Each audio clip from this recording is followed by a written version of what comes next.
Hello friends, good morning. Welcome back to my channel Shrabani ঘোষের চ্যানেলে অনেক অনেক ভালোবাসা দিয়ে আজকে আবার একটা নতুন ব্লগ শুরু করছি। তো আজকে হচ্ছে বুধবার আর এখন ঘড়িতে বাজে সকাল 8টা। তো আজকে ব্লগটা আমি এই সকাল 8টা থেকেই শুরু করছি। সকালবেলা ঘুম থেকে উঠেছি 6টার সময়। তারপর বাইরে বাসন টাসন ধুয়ে কাজ টাজ করে ওপরে এসেছি, চাটা খেলাম। তারপর ওপরে এসে ওপরে দুটো রুম বারান্দা সব ঝাঁট দিয়ে নিচ্ছি। ঝাঁট দেওয়া হয়ে গেলে মুছে নেবো। সকালে একবার বিকেলবেলা একবার দুবার করে ঝাড় দিচ্ছি, তাও দেখো কত নোংরা বেরোচ্ছে। কোথা থেকে যে এত নোংরা আসে আমি বুঝতে পারি না।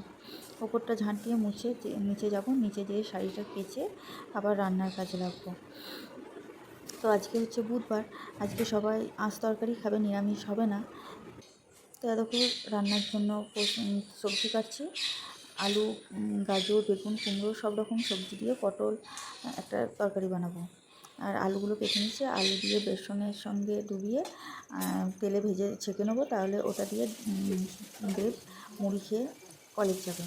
আর ছেলে তো চপ মুড়ি খাবে, এটা খাবে না। আর আজকে অবশ্য ছেলে স্কুল যাবে, তো আজকে ভাত খাবে 10টার সময়, আজকে মুড়ি খাবে না।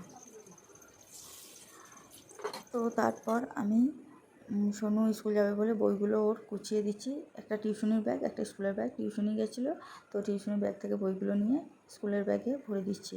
ও একবারও নিজের বই নিজে গোছাবে না, স্কুল যাবে, টিউশনি যাবে, সব সময় আমি গোছাবো।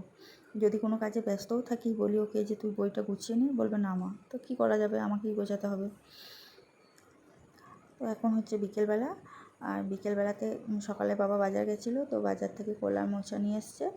তো ওই মোচাটা আমি ছাড়িয়ে রেখে দিচ্ছি, কালকে রান্না করব। আজকে ছাড়িয়ে রেখে দিলে মোচাটা কালকে সকালে রান্না করতে অনেক সুবিধা হবে, তাড়াতাড়ি হবে, ওই জন্য।